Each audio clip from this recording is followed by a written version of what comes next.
They know that you're going to give them everything they want. Because they are you and you are them. The peace of God you have shared is not a singular soul with your name on it or their name on it. Pieces of you are in them. And it's not just chemistry. We'll talk about that tomorrow night. To complicate all of this, I'll talk about inheritance that is different between Akashic and chemical. Really, to mix it all up. So who are you? Who are you? Is it possible? The more you get to know each other, the more you see the same God in all of you. The connectivity is what solves the problems of human variety, of you not getting along. There'll come a day, dear ones, if you follow the same progressions of those before you on other planets who have gone through this before, there'll come a time when you acknowledge the similar God in all of you first, and then the personality differences second. This is a secret to peace on earth. Looking at the other one and knowing their desires are the same as yours. That it's compassion, not trickery. It's generosity and not bullying. And you start to look at what creates what it creates in personalities differently and aside from the God inside. You'll see their degree of awakening and help them to do what you've done through what you can show them in your graciousness and in your maturity in how you live. That's the only vehicle of teaching other human beings about God that we have to give you. Let me give you a little story, and then we close. I want to talk about Evelyn, the everlasting tree.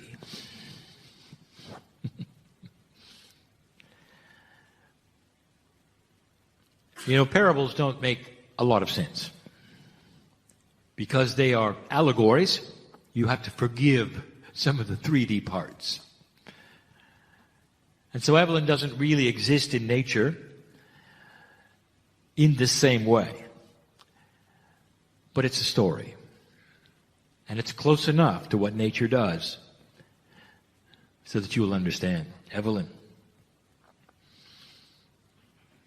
had an essence about her as a tree. The essence of Gaia was there, and she knew she was Evelyn. She had the consciousness of a grand plant that she was. Her purpose, her sole purpose, was to grow as much as she could and to give oxygen to the planet for humanity. Evelyn put down roots, as trees do as they grow, and she could feel her roots go down.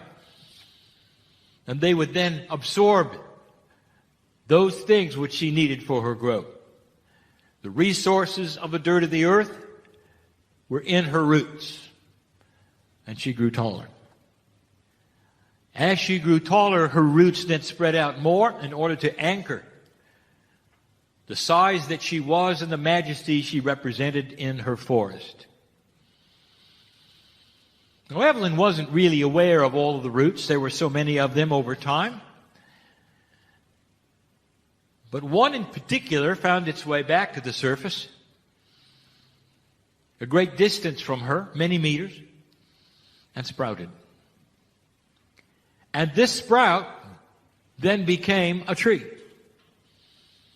And this little sprout started growing just like Evelyn had. And it had a name. Martha. Now here is Evelyn watching Martha grow up. Martha grew from Evelyn's root. Now Martha, over a period of time, put down some roots, and the same thing happened with her. In the same time, Evelyn had other sprouts going on in the other direction. They were Evelyn's roots, sprouting as other trees with other names. You see where I'm going with this?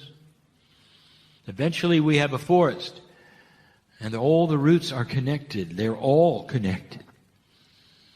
The life force of the nutrients of the planet are surging through all of them. There is no beginning or end of any root. They're all connected to each other. Now, I want to interview Evelyn. Evelyn, who are you? As you look around the forest, are you Evelyn? Or are you also Martha and George, Sally? Who are you? And Evelyn would have to stand tall and say, I am all of them, and they are all of me. Because our roots are combined together from the same source.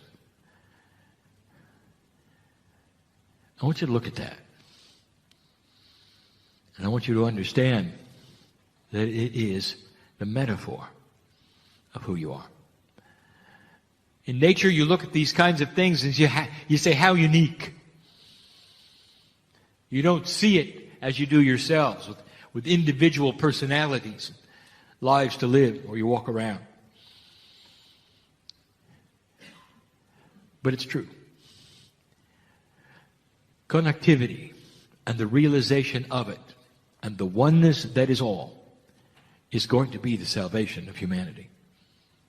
But it has to start, literally start, with you understanding that the soul inside you is bigger than anything you ever thought. Now, I told you a moment ago the soul has no personality. Not like you think. But it does have an attribute. It has perfection, love, benevolence. That's what you feel. The hand of the soul, which is God, is always open to you. Always.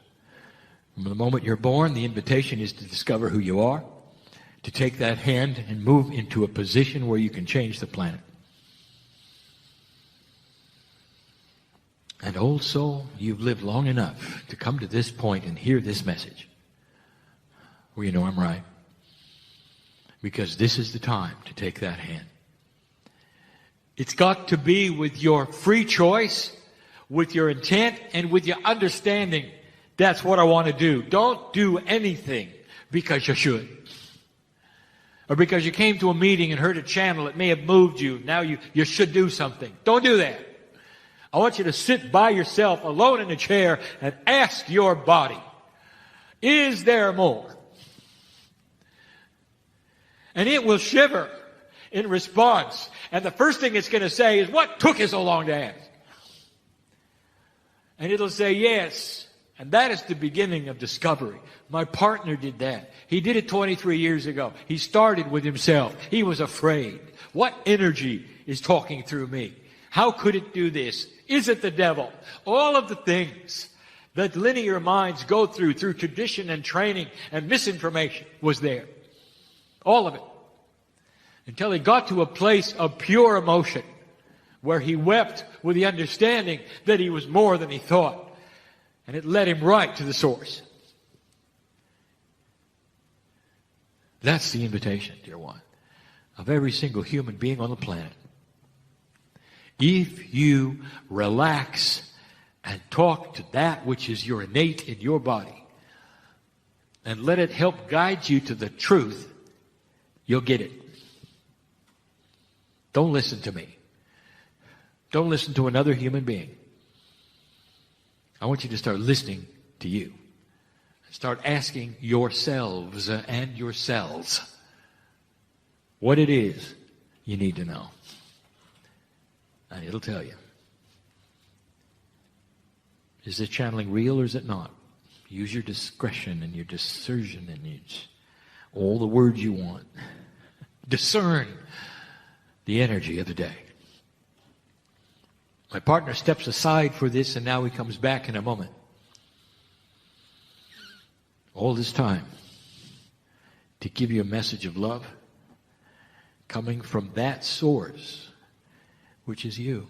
You ought to recognize this voice. Not the human voice, the other one that's been talking to you in the third language all this time. Whispering, listen, listen, listen. This is what you came for. It really is. Dear old soul, you are the hope of the planet. Whoever is listening to this and cognizes the truth of it, you'll know this is your time. Get on with it. And so it is.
Greetings, dear ones. I am Kryon of Magnetic Service.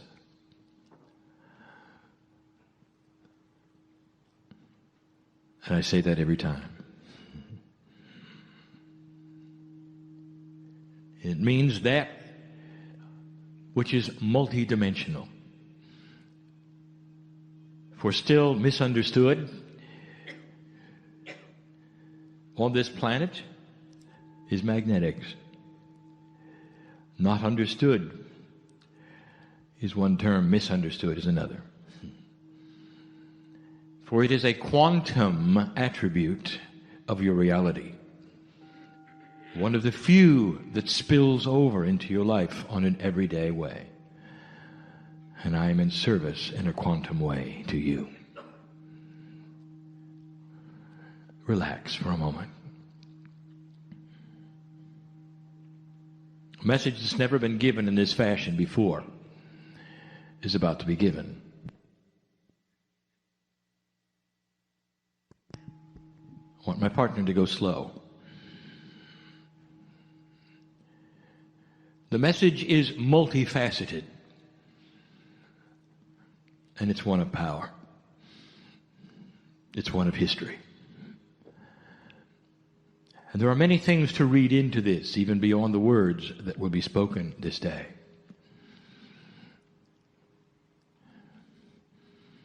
I speak to an audience that is larger than that which is in the room. For there are many who are listening now and reading.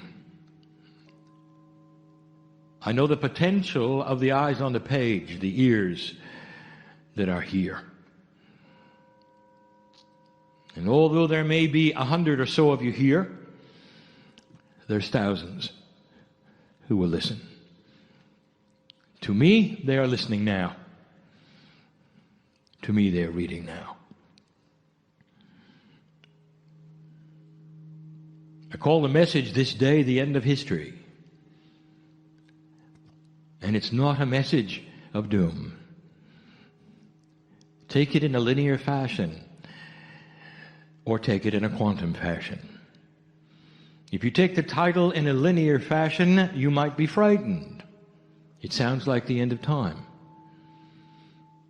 If you take the title in a quantum fashion, we are saying it is the end of historic energy.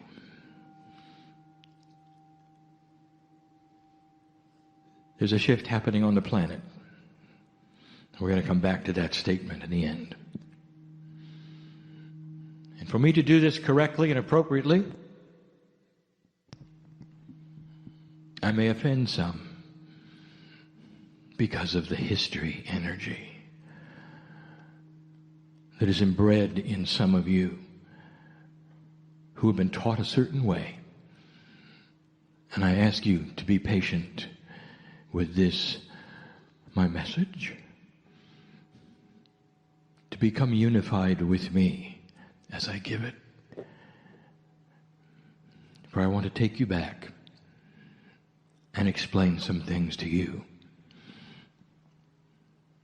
To paint a picture, moving around in historic times, I want to go back to Abraham.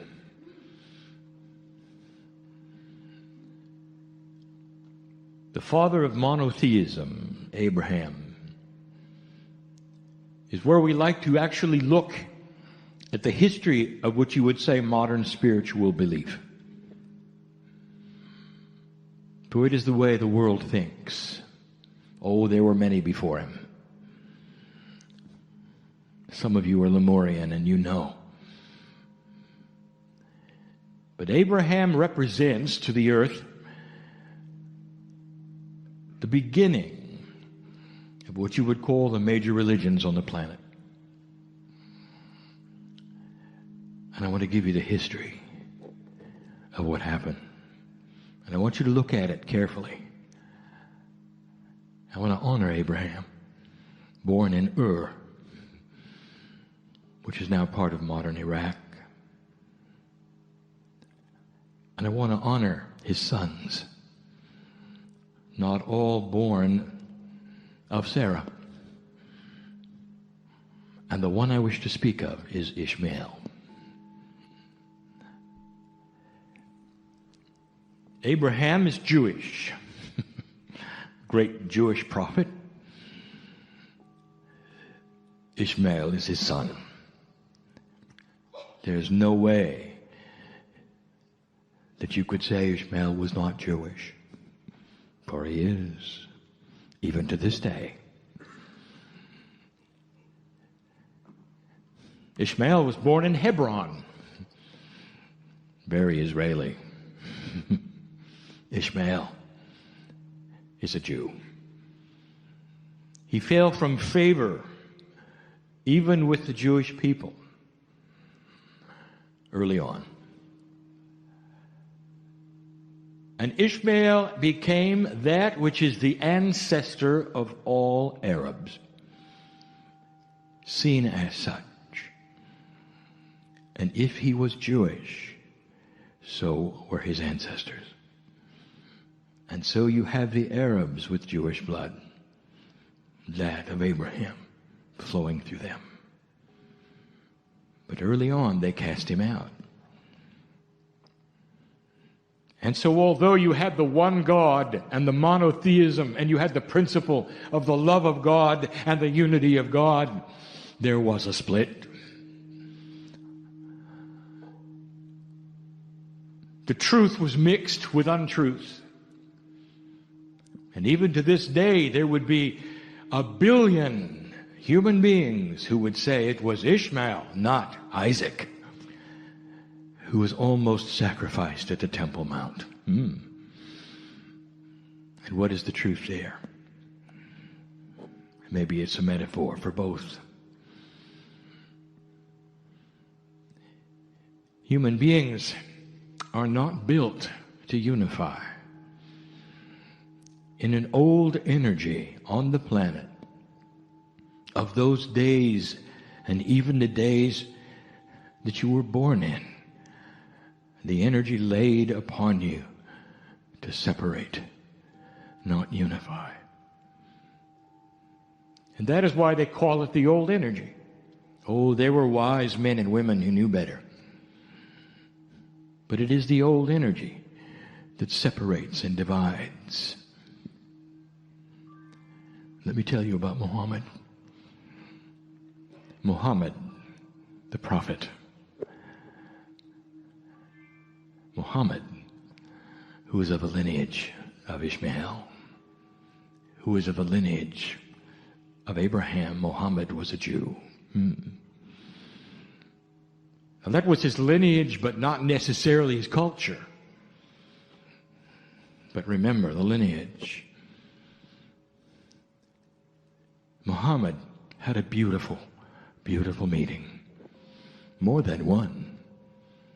With an angelic presence. The angels talk to humanity. But how many of you have put together that most of the angels that ever talked to a human being talked to Jews?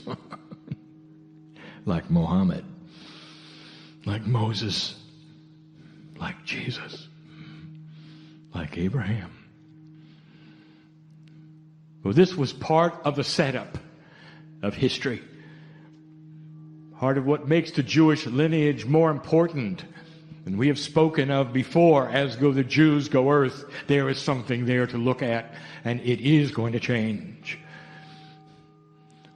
And Muhammad's information from the angel was this: unify the Arabs and give them the God of Israel. And he did. And he did. And the information he had was beautiful, written down after he was gone, about the love of God. Muhammad the prophet was a unifier, not a separatist.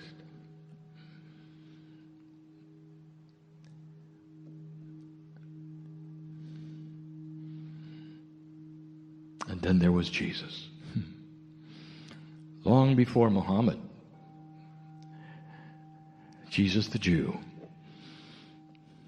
responsible for what you would call Christianity today.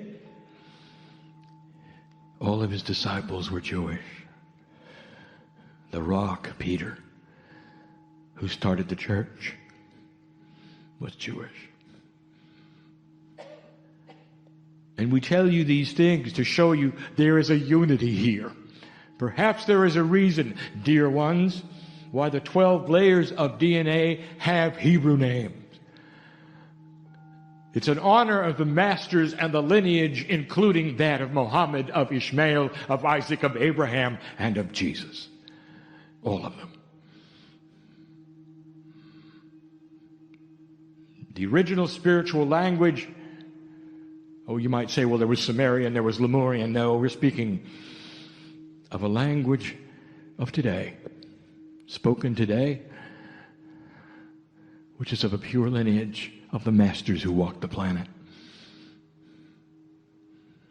And what did they do with it? All of the information from all of these masters. So different was the information, culturally specific was the information. And what did they do? They went to war. Because humans separate things. They don't put them together. And there is the one God, the one creator inside, looking at humanity, going to war with each other over ideology about whose God is best when there's only one.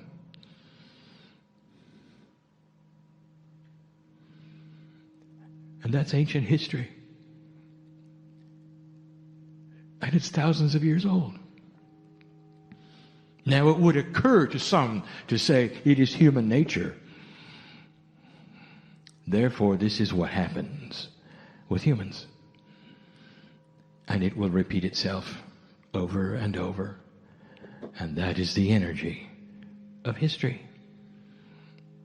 Bathed it is in the soup of human nature, which some say never changes.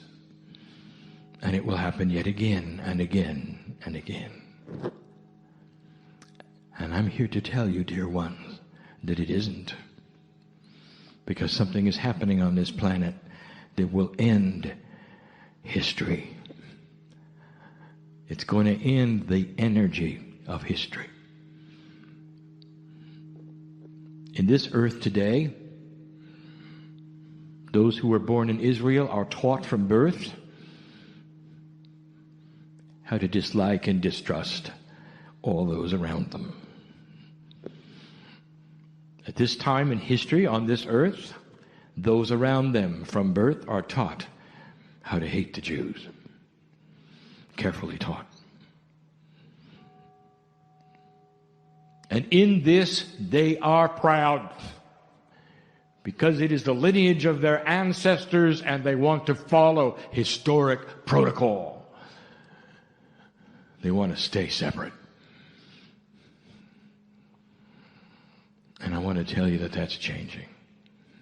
Oh, it's changing. It's changing in the places you don't expect. It's changing in Jerusalem. It's changing in Iran. And the children are waking up and saying, tell me again why I should hate them. They did what? When? And that wasn't them, that was their ancestors. Tell me again, because I don't feel it. That's what they're saying. And their parents are shaking their heads. And they're saying, do as we say. And the children are saying, no. I am not going to, and neither are those around me. And it's making a difference on this planet, and it is not being recorded. It is not being reported. Your media has no idea what to do with it, and it doesn't seem to even be news to them. And yet it is one of the greatest energies this planet is seeing. And I'm here to tell you it's real, and it's happening under the hood, you might say. Oh, there are other things I'd like to report to you.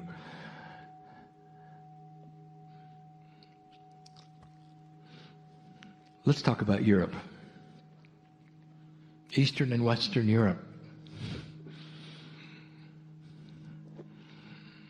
Look at the history. I want you to look at history.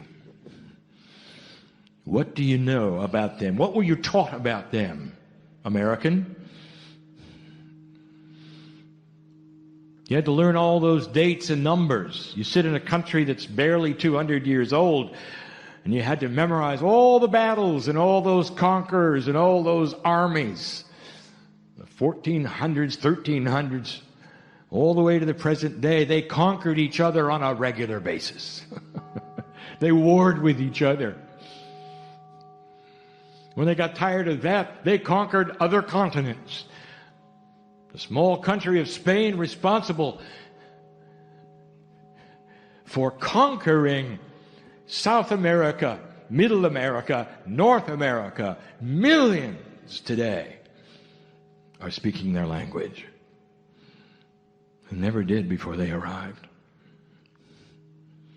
Armies of Napoleon spreading across that part of Europe, so much of it conquering everything in its path.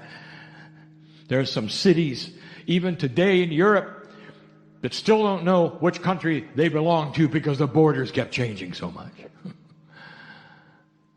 Now, that's history. I want you to look at it carefully. And there would be those who say, this is what men do. They create borders and cultures and they go to war. 50 years ago,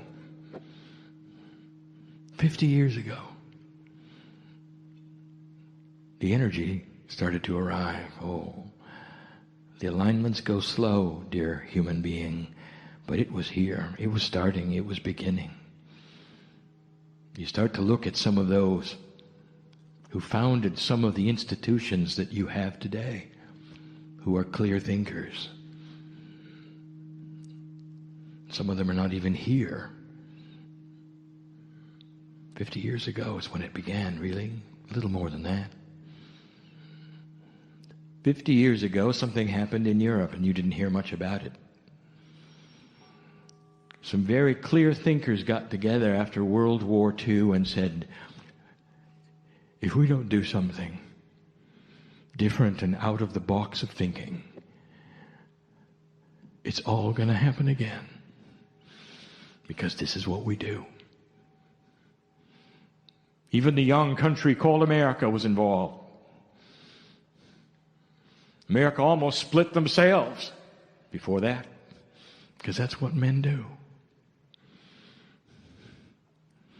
And so they formed an idea. And let me tell you what it was.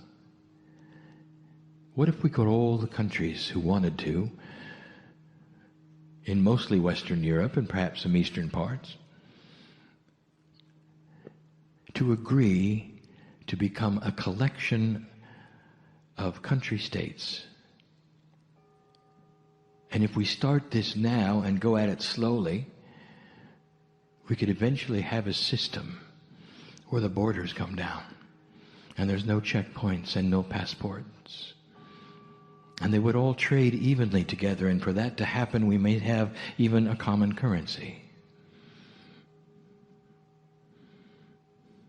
It may be like the European United States. And they were laughed at.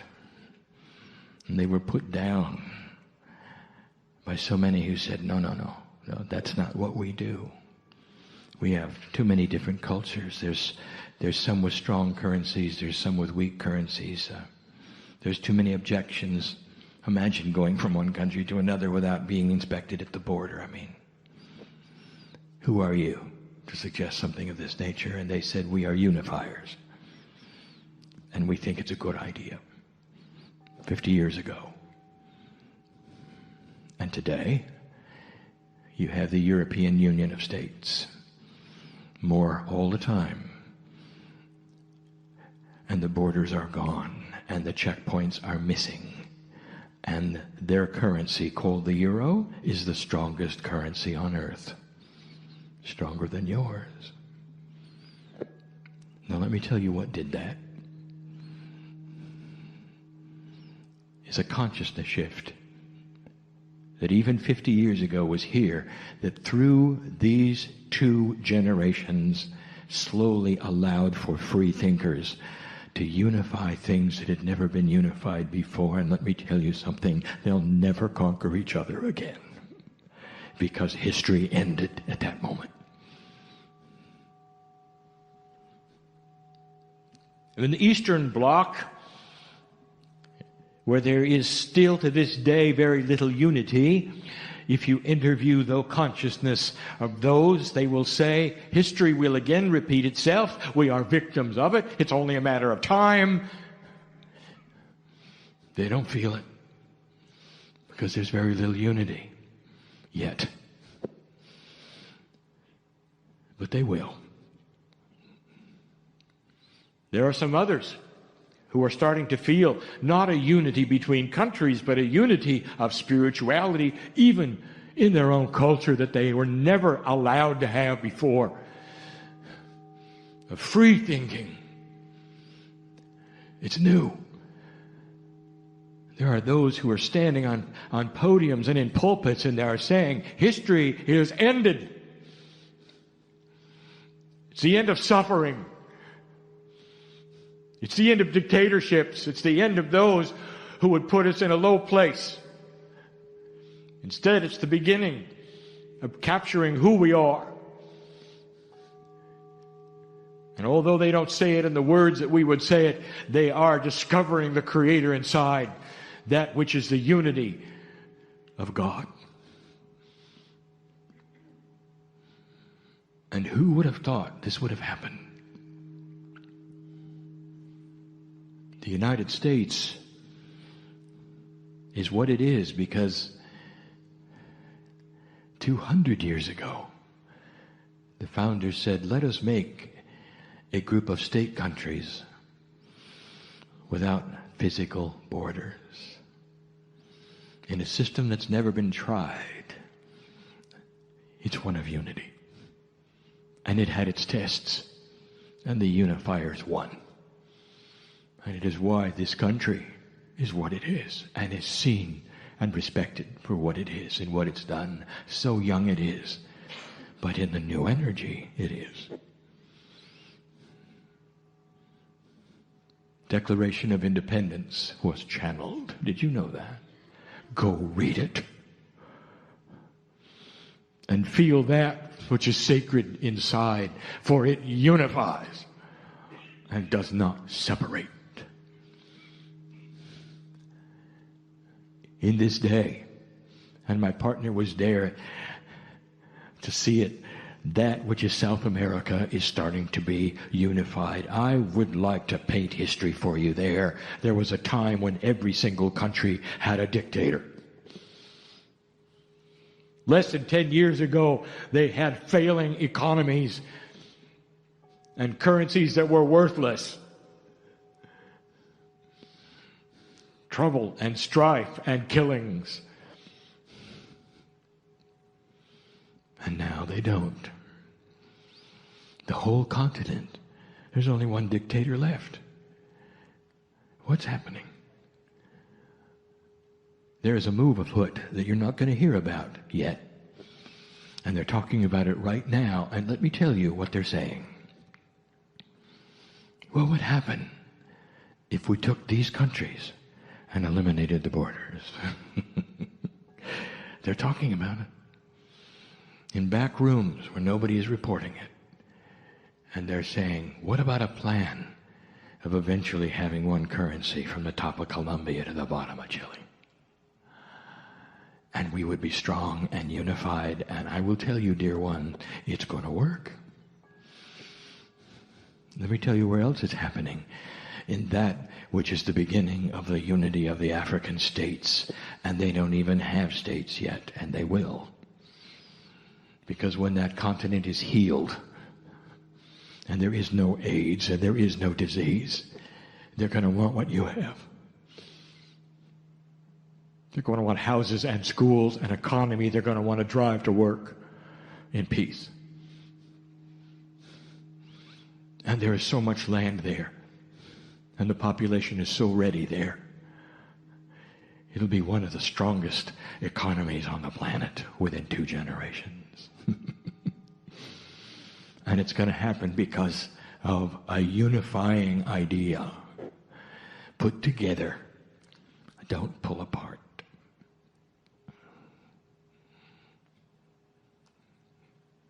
In this place you call America, there is 350 kinds of Christianity today. One Savior. A lot of different ideas. What he said, what he meant. And every single one of them seems to branch off and create a church. And their history hasn't been all of that marvelous either. And Peter the rock would turn in his grave. If you knew. The time when Christians visited the villages and burned them and raped and pillaged because the village didn't believe in Christ. They called it the Spanish Inquisition. They were terrorists. You should hear this, dear ones, and I don't mean to stir your emotions, but I will say, before you label anyone a terrorist, and before you call their religion something that is evil, you should take a look at history. The Christians did it first. Or were the Jews? Humanity does this. It separates, it goes to war. It puts boxes together when the creative energy is one energy. And I'm here to tell you in this discourse that history is ending. Because that parameter of human nature is beginning to shift, and the children know it. And they're starting to see it. Put it together. Unify. And now I give you something nobody's thinking about. What do you think the internet is all about? Where all the countries on earth can talk to one another and the young people can see themselves, talk to themselves, express opinions no matter what the country does. They're doing it. And they are putting together a network of consciousness, of oneness. It's here to stay. It's part of the new energy. And the young people know it. And then there's the new age. Let me tell you something that happened 20 years ago. It's something I had to get my partner through. There were those in one of your states who labeled Kryon as the evil of the century. My partner was cast out. There was an energy that wanted to stop him before he went to the United Nations for the first of 7 times. He was in his 3rd year of channeling. There were hundreds involved. And I had to get him through it. Where he was on his knees asking me, why? And I told him, that's what humans do. And I told him they wouldn't always do it. And there would come a time when that was not in the consciousness of humanity. If an Arab and a Jew can look at one another and see the Akashic lineage and see the one family with differences that don't require they kill one another, it can happen anywhere. And it's happening now. And all of humanity, no matter what the spiritual belief, has been guilty of falling into the historic trap of separating instead of unifying. And it's starting to be different. I want to take you back to Solomon. Very wise king. Very famous story. When the 2 mothers claimed the same child. And they both pleaded with Solomon to give them the baby. It landed at the king's lap to solve, and the wise man who knew the outcome before he made the statement ordered the child cut in half, and half the child would be given to each mother. And he knew what would happen, and it did.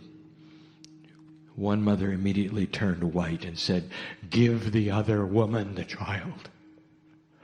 And he knew who the child belonged to instantly. It was her.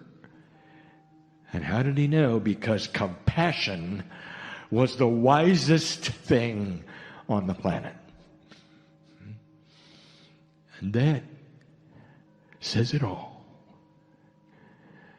It is the compassion of the wise, divine, feminine mother that is sweeping this earth as literally the Kundalini moves from one continent to another, as the earth is feeling the shift, and some are feeling desperately alone in the process, not understanding.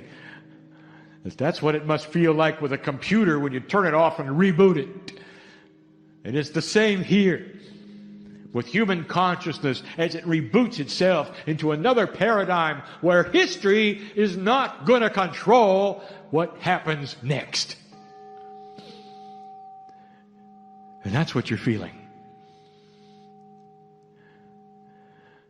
And Solomon knew it.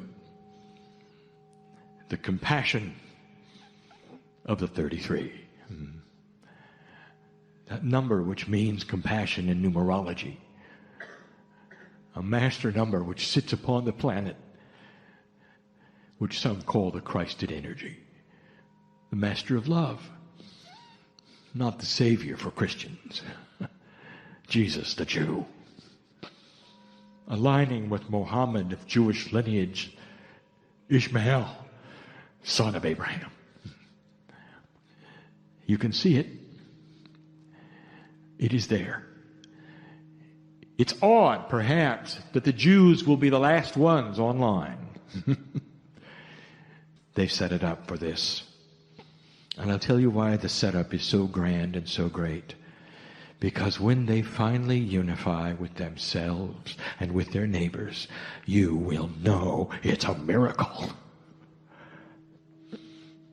And they will too. All of them, each of them will look around. Just like the Russians did when the Soviet Union fell over all by itself without a shot, without a war. Because it no longer suited the magnificence of those that lived there.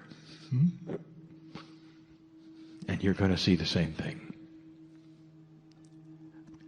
When, Kryon? When it's ready. When the synchronicity is afoot. And you've got time. The energy of 2012 has been with you for 16 years as I sit here, and will be with you 20 more. That is how the alignment works, as it moves literally through the center of the galaxy equator. As the precession of the equinoxes takes its effect and you move into the station, as we say, as the train arrives, as my partner has put it so slowly, it's a 36-year window of experience, not a crosshair on December 21st. You are living in this, and you have been, New Ager. Now, there are those in here who I speak to in the room, and I want to talk to them now. Not the listener, not the reader. I want to talk to the room. I want to talk to those who sit in this energy. I want you to go away differently than you came today. I want you to go away with an activation of that which is angelic. That which is creator energy inside, that is going to give you wisdom within your spiritual belief, because not all of you here believe as the channeler does. And it doesn't matter. And so here is your test. Can you look at those here as family, even if you don't agree with them? Can you love them? You have a choice to leave this place and say, well, I'm not going to go to a meeting like that again. They're crazy.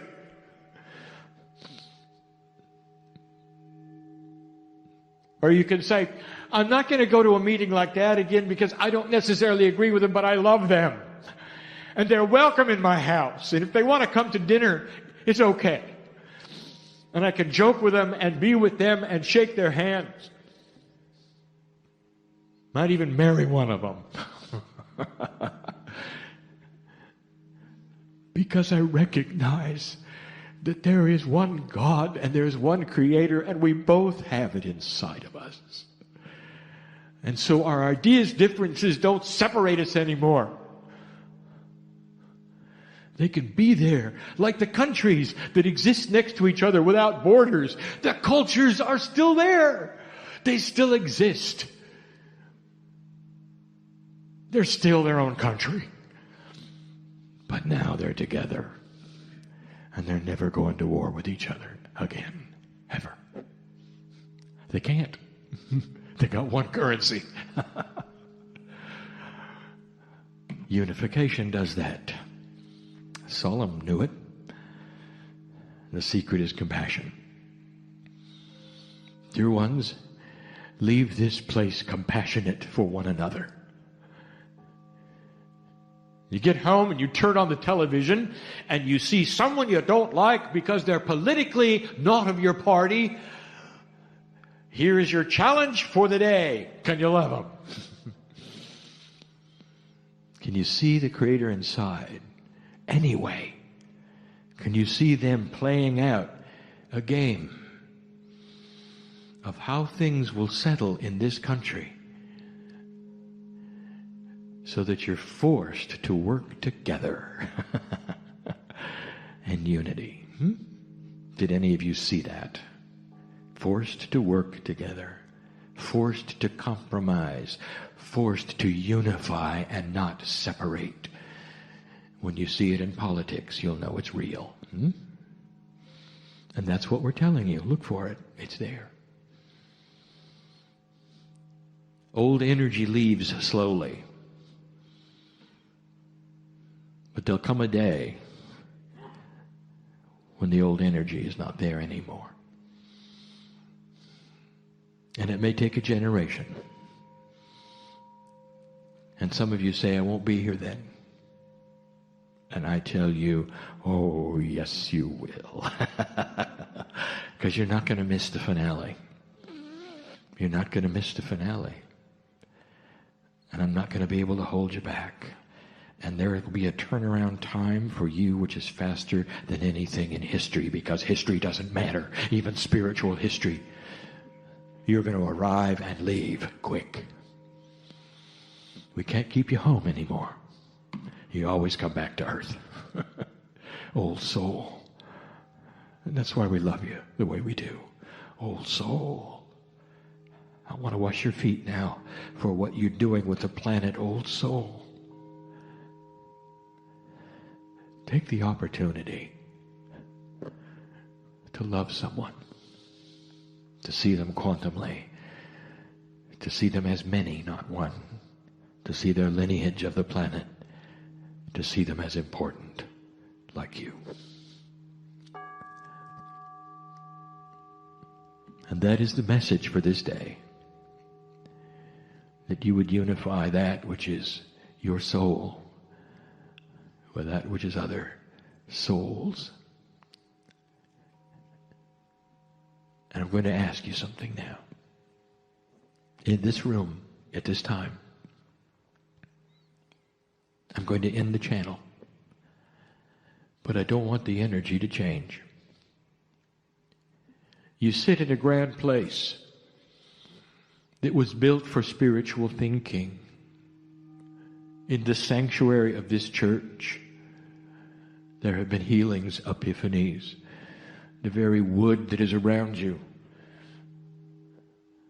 has seen it. The elements in the room know it. It is a room that never had to be warmed up when you walked in, and some of you felt it. So here's what we ask. Let us not change this energy. And when the congregation shows up tomorrow morning, which is Sunday, let them feel what you have left here in this room. Family, you don't know them and they don't know you, but you do. Can you unify with them in a Unitarian way? Can you unify with them?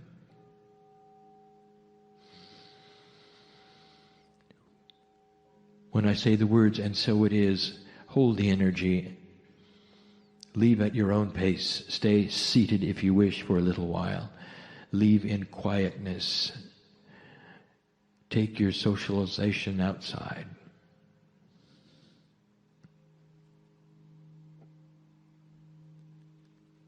Let this place remain a sanctuary until you return tomorrow.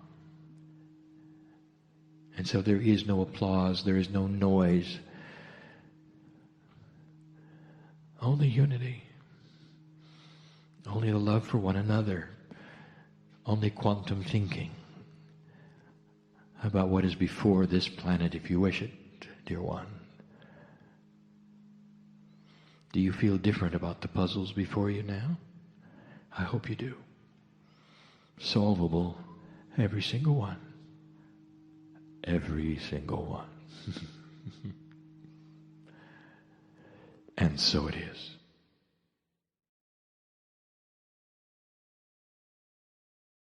Greetings, dear ones. I'm Kryon of Magnetic Service. I say it so many times, and I want you to hear it, that the process you see here. You gathered in a room to watch a man in a chair channel. There'll come a day when that will never happen. Ever. A man has taken 20 years to practice tuning into a certain radio station that all of you will have eventually. The beauty of the future of this planet is that the higher the consciousness, the more the coherence with the creative source. Now, what you're hearing now, dear ones, is the human being in his corporealness having the ability to step aside with his consciousness and allow the pineal, through his higher self, to talk to the other side of the veil in a coherent way. Coherence. That process may seem unusual. And you'll gather in a room. And from human to human to human who will do this process, it's different. Depending upon their filters and the corporeal consciousness blocks,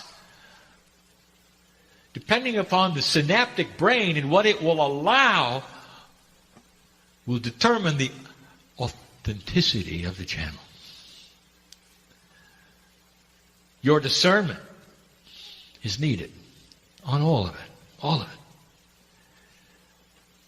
Now, what I just said to you, this is an ancient method of talking and communicating to the creative source. Indigenous old did it. And it may not look like what you're doing today. The indigenous old did it. And they did it through different kinds of messages that came in different kinds of ways, in their own traditions. But they came. Some of the scriptures that you hold so dear, that are just dripping with the love of God, coming from certain disciples of the Masters, written in prisons, were channeled. And what you have in common, and we've said this so many times, is the Word of God is really the Word of men and women. It has always been this way. But it goes back.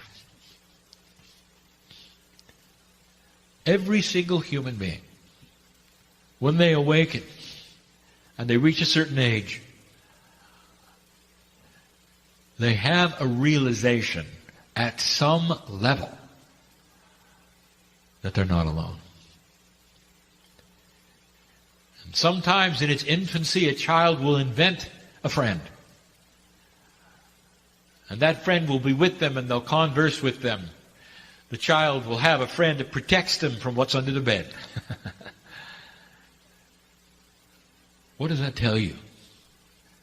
What does that tell you about your intuitive self and what you have in there? You expect help, don't you? You know there's another force, don't you? You know there's benevolence. You know there's protection. You know there's love. And so humanity goes in this direction. And it always did, and it always has. And the first thing that a holy man will do in his pursuit is try to break the barrier and get the messages. And sometimes they're practical. When will it rain? Where are the animals for the food? And you'll tap into the information that will give you the intuition to give the correct message. And they will be correct. It's been there forever. And what we want to tell you is that in the process that you are beginning now, and I'm going to tell you a little bit more about change tonight. In this process, you become closer to what you see here. The intuition that you will develop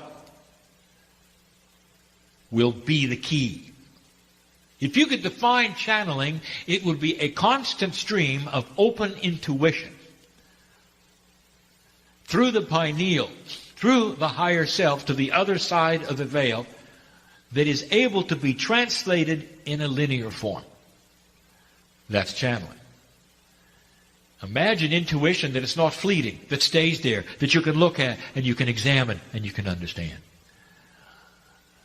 That's what it's going to be. There'll come a day when there'll never be a man in a chair, and no one will come to a meeting to listen to channeling because you've got it for yourself.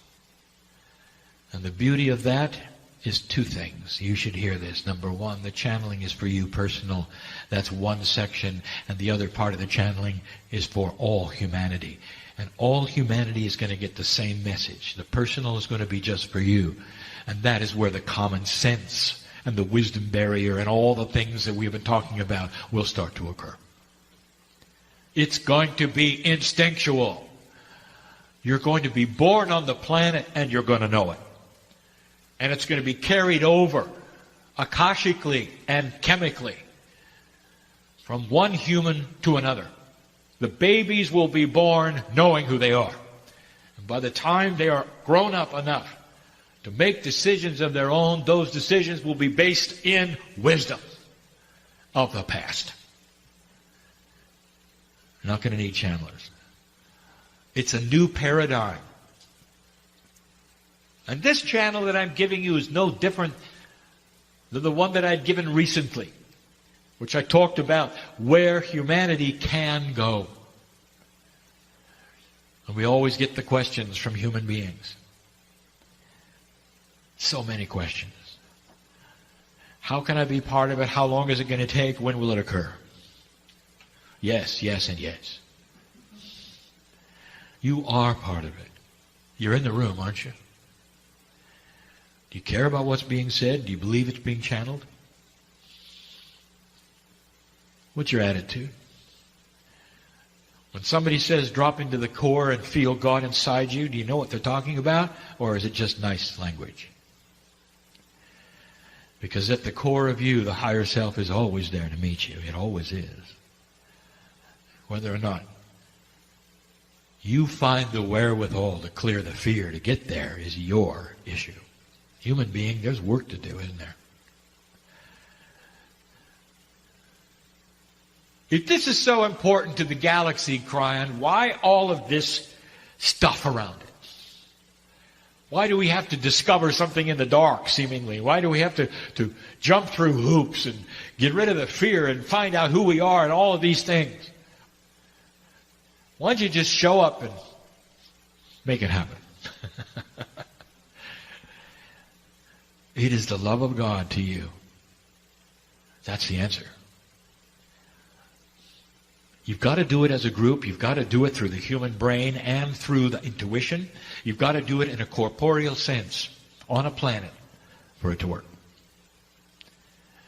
You see, God is biased in love. You're not. You got to work at it. And if you come to this place where there is no more war, and you come to this place where you don't need a channeler, and you come to all of these places, you have done it because it made sense and because it was worth it to you, and that carries far more weight than a biased source called God. Did you know that? Planet after planet has done it. It changes the galaxy. The galaxy changes the universe. There are some hidden things here. You knew that. Concentrate on the one at hand. The next step is you finding more about you.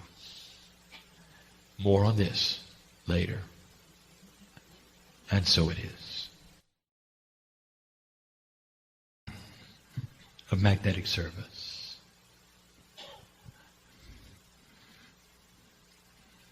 I use the expression that my partner steps aside. In the information given this day that I have channeled to my partner, you learn there are many parts of you. The part that steps aside, the corporeal survival brain, allows the portal that is the pineal, it is the intuitive part, to become bigger. Channeling is nothing more than a wide open intuition, allowing for a full stream of information in a non-linear way coming from source. Through the last 25 years, what my partner has been able to do is to linearize this through agreements and practice so that it sounds like we are coming to you normal human speech. Using my partner's intellect, his abilities to speak his language, his vocabulary, all of that, I want you to pay attention. Channeling uses the abilities of the human being. It is not supernatural. All channeling that has ever been accurate and true has come through a human being in this way. The highest scriptures of the planet written in this way, channeled they are. The most wisdom that you've ever had from shamanic energies has been channeled in this way, using the human being's culture, experience, language, and the mechanics of their body. It is an honoring, therefore, of humanity that it is delivered in this way. Do you understand, dear ones, that if what you call God wanted to talk to you, really, in a way that would frighten you or show the magnificence of God, there are other ways. But that is not the way the benevolence works of the God that's inside of you. It always comes through a human being. It always comes through you. You might even say that synchronicity and co-creation is like mini channeling. You open enough to get the messages that you need for you at the time. And we have said this before. So what you hear today and what is being said today, coming through the human being today, even though he steps aside, is about you. We have gone through the lineage of what is happening on this planet so many times for you. Starting in 2011, talking about what was going to happen in 2012. In 2012, talking about what happened in 2013. And now, you sit in the middle of 2014. The message today, I would like to tell you who it's for. Not just those in this room. The who being a generic whom? It is for those who've awakened spiritually to a point where they believe what they're hearing is true. For those who are interested in the God inside and have invested their time and effort and intent to find it. That's who this is for. And in the old soul category, that would then include you. Not all old souls are awakened. And not all those who are awakened are old souls. But when you get both together, it's magic. Those who would sit in a room like this for the duration that you have to listen to the information,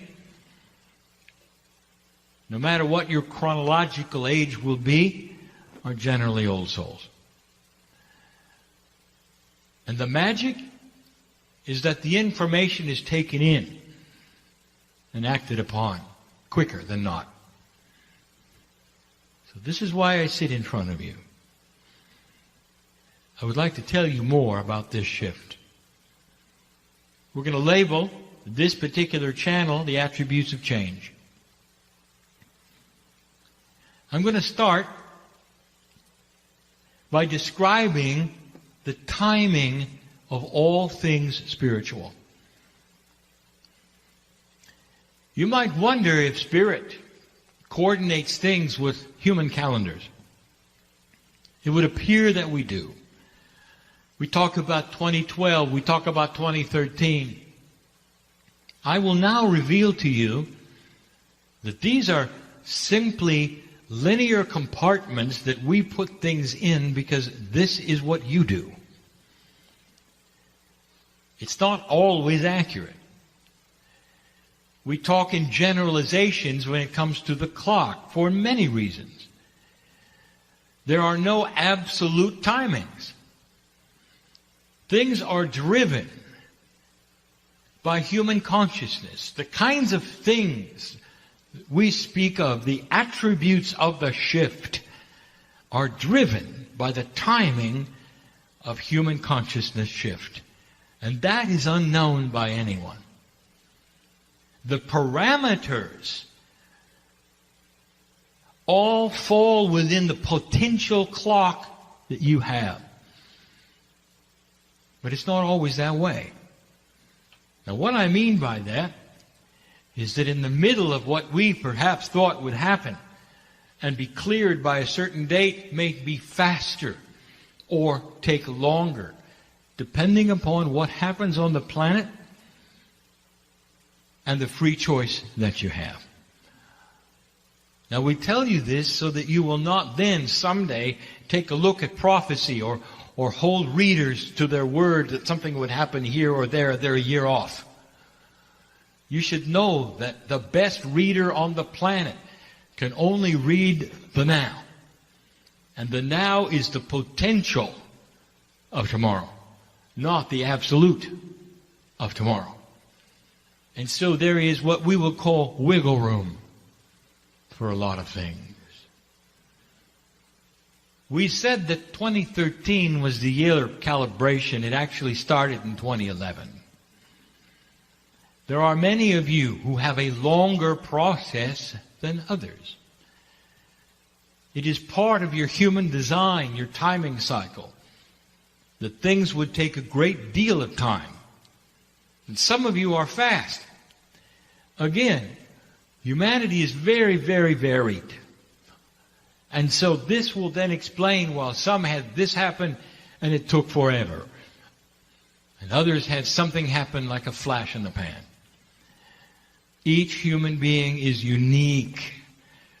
But the process of this shift is generic. And that is to say, all humanity is involved at a certain time in a certain way. Now let us take a look at the timing of the shift.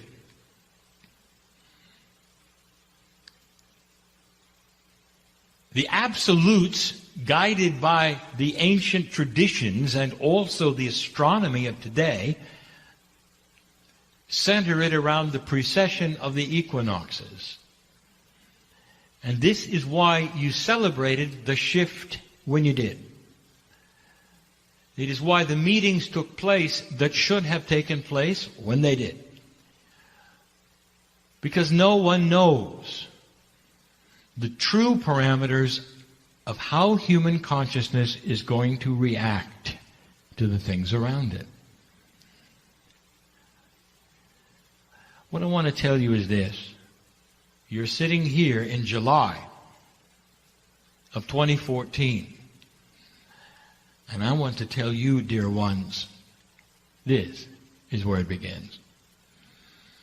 Now, you should have known that if you wanted to look at the potentials of the astronomical attributes in the sky, if you want to look at the astrology, if you want to take a look at the energies put upon the earth and to you individually, collectively, at this point in time, in July, you're going to see something, a confluence of energy that would help the process of clearing and new beginnings.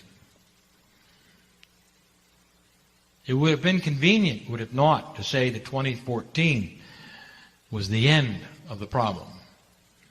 The 2013, December 31st, it was all over. But you're smarter than that, aren't you? You know that your calendar does not necessarily correspond with the energies of the planet. All this to say that some of the issues of 2013 dragged right into the first 6 months of this year. And now for the first time,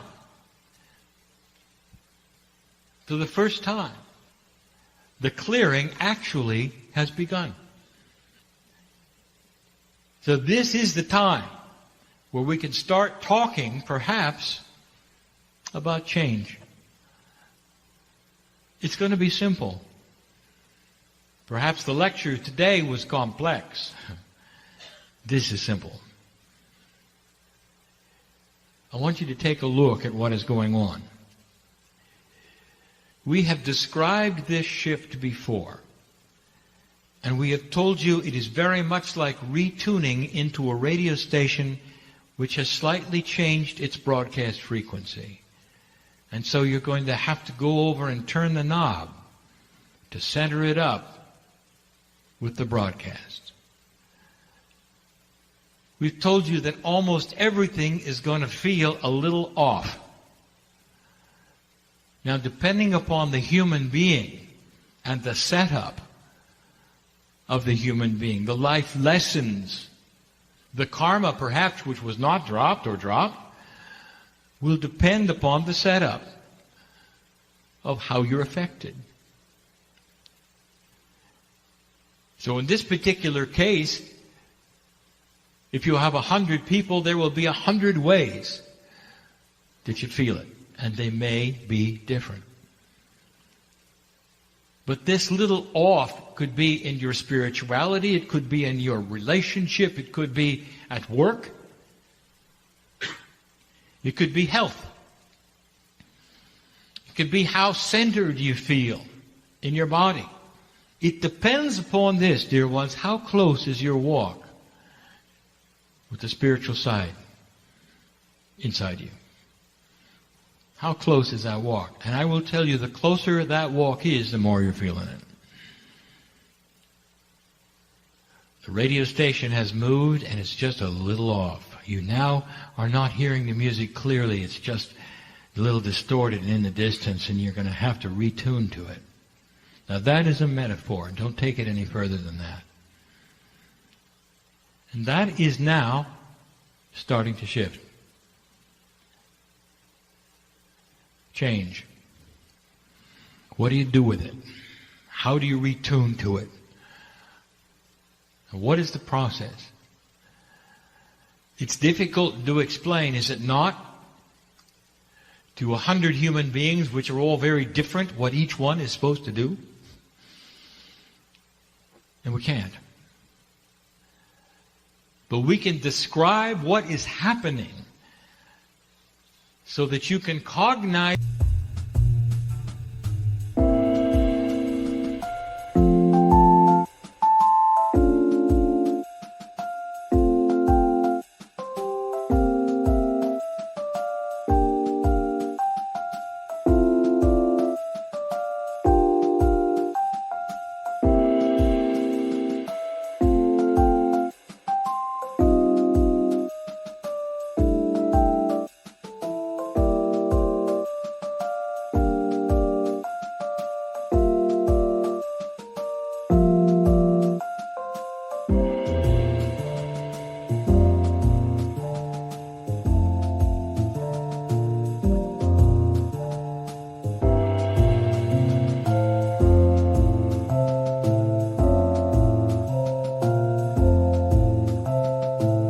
You to get, and this is one. It will never be the same. Never. And there are human beings instinctively, intuitively waiting for it to return. Because it always has. And it isn't going to. Perhaps in this room or listening there are healers. Perhaps there are readers, mediums, channelers, who are trying to wait it out. They realize that they have lost something, and they're not really certain what, but it doesn't feel the same. The results are often so different from their readings or their healings that some have actually stopped for a while. And are waiting for it to return to normal. And there is no more normal. It is not coming back. And so the invitation should be clear. Get up and find out how to tune to a vibration which you have never tuned to before, but which is there waiting for you to tune to it. Waiting for you, expects it. This is what you were designed for. Your biology is shouting at you. The innate of your body wants you to feel it and know what to do and how to make it operate. So much of it is intuitive consciousness, things that you cannot identify and label to your satisfaction because they don't fit into a numbered list. Intent. Ceremony. It's different for all of you. But it wants to pull upon each one of you as you start to realign to it. This is difficult for a human being to understand. You're so used to pushing the rock uphill that there is something now that is waiting for you, and when you discover it, you'll click right into it and it's back. It's not back, it's just that you are now there where it is. What's interesting, and let me talk about light workers. There are 3 basic reactions that are happening right now to old souls and light workers, specifically in what you would call light work. The healers, the mediums, the intuitives, the channelers. 3 basic reactions. And they're very, very human. You can put yourself in whatever category you want. Number 1 category.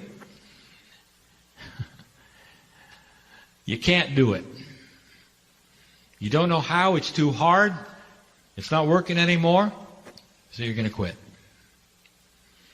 You may go to another part of light working. You're still going to help human beings, and there's no judgment. You just know you can't do it. Perhaps it's not something you want to do. So you walk away from perhaps decades of doing one thing in order to do something similar that you think is understandable because what you've been doing is not. It's happening. In that, there are variances of degrees. Some will simply alter it a little bit. Some will actually stop and turn their back on God because it's too hard. Maybe some of you know them. The second reaction, how human, complain. A steady stream of complaints gives you an actionable thing to do without having to change. And you'll do it for the rest of your life. It used to be this way. I don't know why it isn't now. I'm trying, I'm wishing, I'm hoping, I'm waiting, I'm complaining, and I always will. And you know I'm right. That's their way of solving the puzzle. A puzzle that has no solution that they can see. Complaining is easier.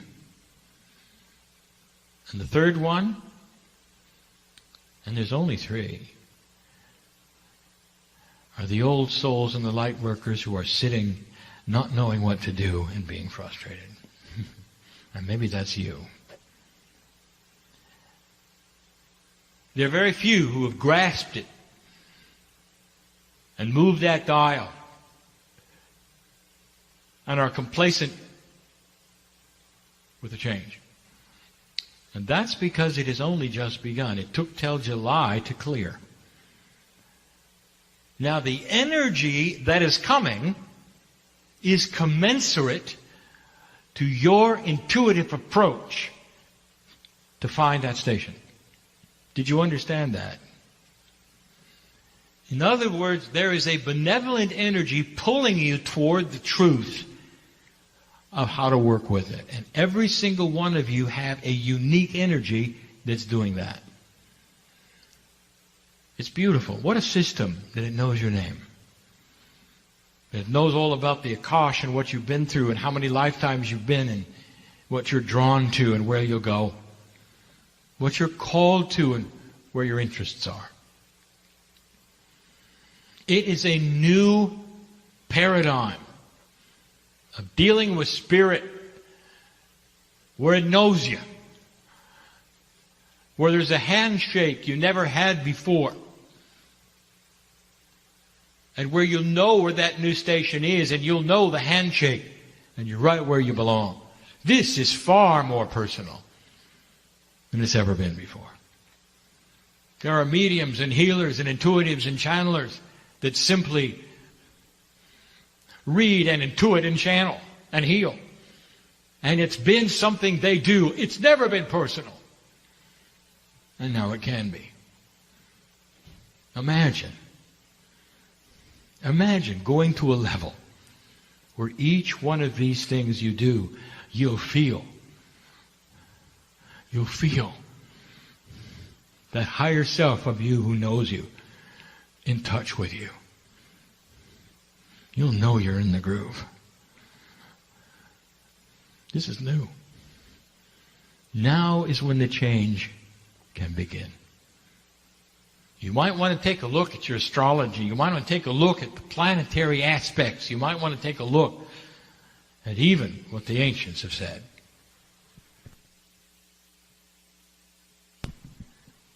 And in the process, you'll know what I'm speaking of. There is a clearing here. This is really the beginning of what could have been in 2014, in January. It just took a little longer. I'm not going to get into the attributes that are happening on the planet. I want to concentrate on you. We don't have a lot of advice. Only to give you the parameters of the fact that the clearing begins now and there's nothing wrong with you if you haven't cleared it yet. And if you've been frustrated, welcome to the club. Because humanity, light workers, and old souls right now are all in this bag. Very few can raise their hands and said, I've figured it out. Because they haven't. I want you to be patient, dear ones. I want you to see this as the beginning of an opening. Now, here is the first advice we have for change. Your body has a way of working, and it always has worked this way. When there is an imbalance, you work on balancing. Easy. But that means you work on bringing it back to where it was. So the intuitive, instinctive thing for the human to do with all change is to try somehow to bring it back to normal. Even if you move your house, you create the same kind of room you had in the last house. Your habits are the same, and you try to reconfigure who you are to the new house. You change professions, jobs, whatever. You try to fit it into the groove that you understand and that you're comfortable in. But it's not going to be that way. You are going to have to redefine normal. And that means it's not coming back. It's not about rebalancing. It's about going someplace else, literally, in your consciousness and creating a new normal. I want to give you an example of this and how difficult it is. Let us say that you are a world-class surgeon and you work in hospitals and you know what you're doing. And all your life, all you have done in that profession is to help people and save their lives. And this is your passion. You come to the hospital and there are the tools and there's the technology. There's the electronics, there's the mechanics, all of these things. There's the medicine that you understand in order for you to operate on a patient and save their life. One day you wake up and a shift has occurred. You go to the hospital and the tools are different. The electronics are different. You don't know what turns it on now. You don't know how to operate it, calibrate it. The tools are an odd shape. And to make things worse, just when you've tried to figure them out, and you have, you wake up the next day and they changed again. And this is the metaphor of the spiritual healer on this planet who has used the tools of spirit, their intuition, their pineal, and all of the things that they understand so well, the feelings that they have, the energy they have, only to show up, sit in front of another human being, and there's nothing there. You don't have the energy, you don't have the other markers, to use that word, that let you read them and heal them. So here's what I want you to figure out. Here's what truly is going on. There is I'm going to call it a consistency of frequency.